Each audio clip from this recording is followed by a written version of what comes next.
Hello,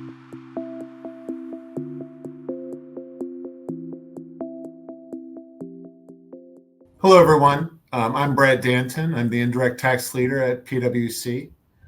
Joining me this month is Natalie Opeka. Natalie is a director in our indirect tax practice based in Chicago.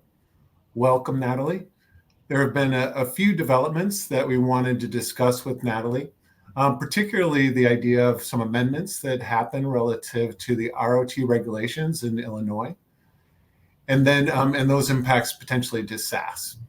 And then Natalie also give us a brief update associated with the New Mexico digital advertising tax and what's transpired there relative to the finalization of the regulations.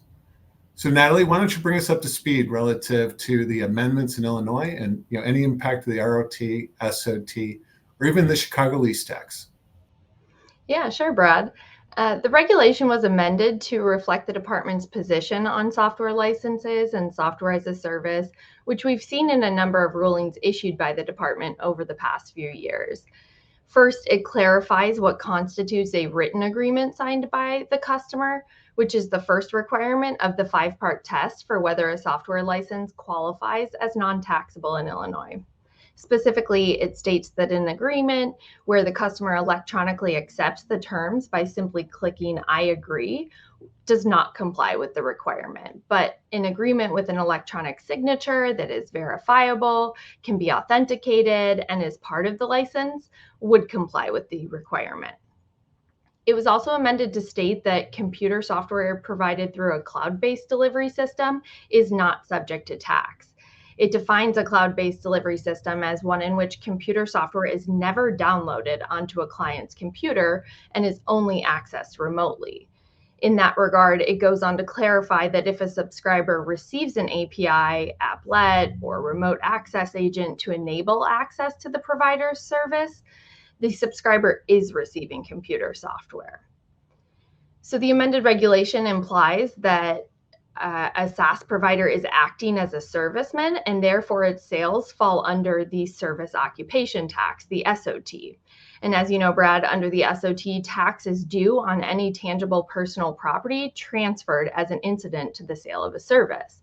So when a subscriber is provided an API or applet to access the provider's services, that SaaS provider has transferred computer software, which will be subject to tax under the SOT, unless that transfer qualifies as a non-taxable license under the Illinois 5-part test.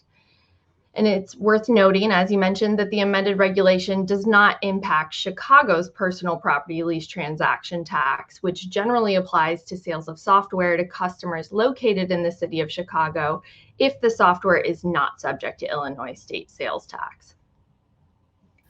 Natalie, really appreciate those insights. Also wanted to ask you about New Mexico and the finalized regulations.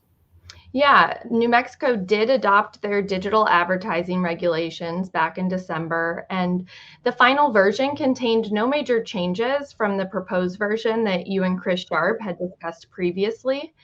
There were some questions on sourcing, but the final version states that if the seller does not have sufficient information to apply general sourcing rules, then the reporting location for gross receipts and any related deductions is the location from which the product of the digital advertising service was transmitted to the purchaser.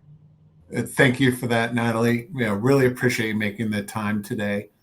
And thank you to everyone for tuning in. We really appreciate that as well.